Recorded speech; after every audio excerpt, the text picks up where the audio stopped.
ათათურქის აეროპორტში შეჭრილი 3 თვითმკვლელი ტერორისტის ვინაობა უახლოეს საათებში უნდა გახდეს ცნობილი. სამართალდამცავები ცხედრების იდენტიფიცირებისთვის დნმ-ის დასკვნას ელოდებიან. დამნაშავეთა წარმომავლობა კი უკვე დადგენილია, თავდამსხმელები ყირგიზეთიდან, ყაზახეთიდან და რუსეთიდან იყვნენ. არაოფიციალური ვერსიით ერთ-ერთი მათგანი ლაფანყურის სპეცოპერაციის შემდეგ დაკავებული ეროვნებით ჩეჩენი ახმედ ჩატაევია, თუმცა ხელისუფლება ამ ინფორმაციას არ ადასტურებს. მასშტაბური აფეთქებებიდან 44 საათის შემდეგ აყვანილია 23 ივნისის ტერორისტულ აქტთან კავშირში ეჭვმიტანილი 13 ადამიანი. ანტიტერორისტული ოპერაციის შედეგად დაკავებულებს ამ წუთებში კითხავენ. 43 დაღუპული, 230 დაშავებული, ასეთია ბოლო მონაცემები სტამბოლიდან. ტრაგედიიდან 2 დღის შემდეგ თურქეთის მოსახლეობის ერთი ნაწილი პრეზიდენტის გადადგომას ითხოვს.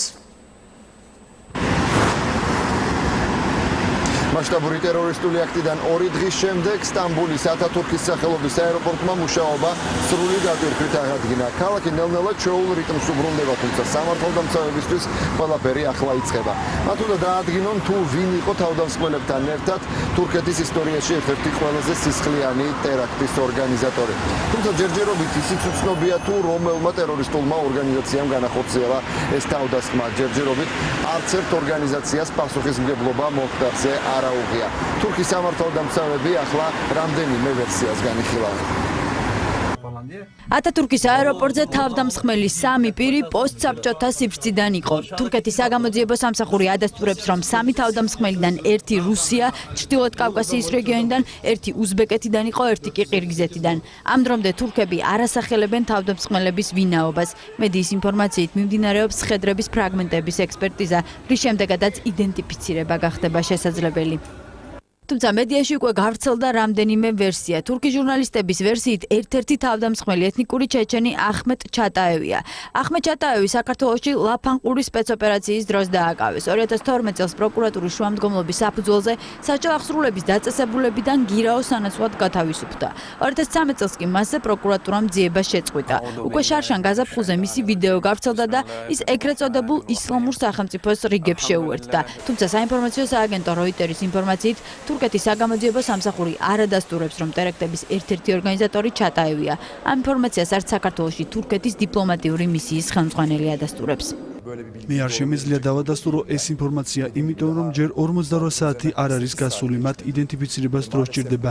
მე არ ვფლობ ინფორმაციას თუ ვინ არიან ისინი. ტერორისტებთან ბრძოლის წინააღმდეგ ჩვენ საქართველოს მთავრობასთან აქტიურად თანამშრომლობთ. ჟურნალისტების მეორე ვერსიით თავდასხმა ასევე ჩეჩენმა ოსმან ვადინოვმა განახორციელა, რომელიც თურქეთში რაქადან ჩავიდა. რაქა ისლამური სახელმწიფოს არაოფიციალურ დედაქალაქად ითვლება. თურქეთის ხელისუფლების ერთი ვერსიით ტერაქტის უკან ეგრეთ წოდებული ისლამური სახელმწიფო დგას.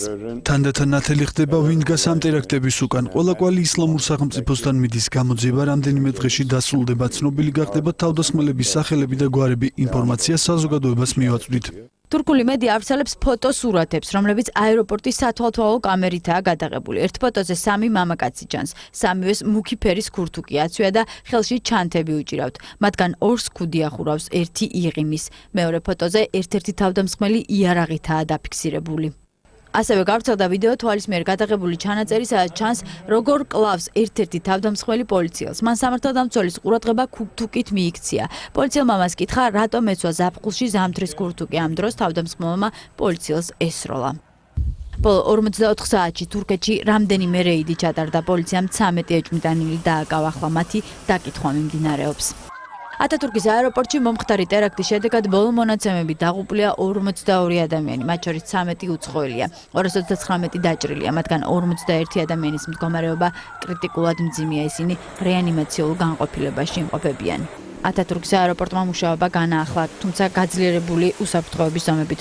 სტამბოლის ათათურქის სახელობის აეროპორტის შესასვლელში შუშებზე დარჩენილი ეს ნატყიარები, რომ ალბათ ვერც ვერავინ მიხვდებოდა, რომ ზუსტად ამ ადგილას თურქეთის ისტორიაში 2 დღის წინ ერთ-ერთი ყველაზე სისხლიანი თავდასხმა განხორციელდა.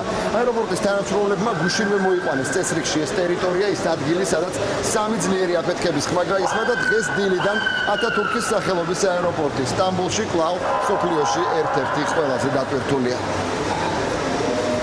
თურქეთში კი ტერაქტის შედეგად დაღუპულებს ემშვიდობებიან 25 წლის უმედ საკუროღლუ ათათურქის აეროპორტის თანამშრომელი იყო, რომელიც დაჭრილი ადამიანების გამოყვანის დროს დაიღუპა. საკაროღლუის ოფიცერი იყო, რომელმაც სიკვდილამდე რამდენიმე წუთით ადრე ერთ-ერთ თავდამსხმელს ესროლა. ქვეყანაში გლოვის დღეა, დაშვებულია დროშები. რა უნდა გითხრათ, ჩემი ძმა პოლიციელი იყო და ტერორისტის ტყვია მიმსხვერპლა. ეს საშინელებაა.